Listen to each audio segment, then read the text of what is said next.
د ناس مبارکه سوره چې د قران عظیم شان 114 او اخرنۍ سوره ده په مکه معظمه کې را نازله شوې ده. شپږ مبارک آیاتونه لري.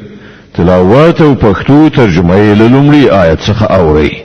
بسم الله الرحمن الرحیم. د الله په نوم چې ډیر زیات مهربان پورا رحم لرونکی دی. قل اعوذ برب الناس ملك الناس اله الناس من شر الوسواس الخناس الذي يوسوس في صدور الناس من الجنة والناس.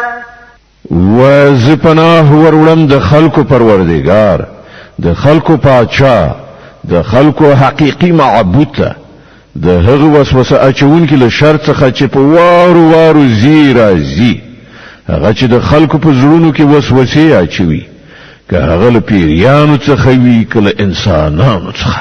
صدق الله العظیم. الله ستر اختیا ویونکی دی.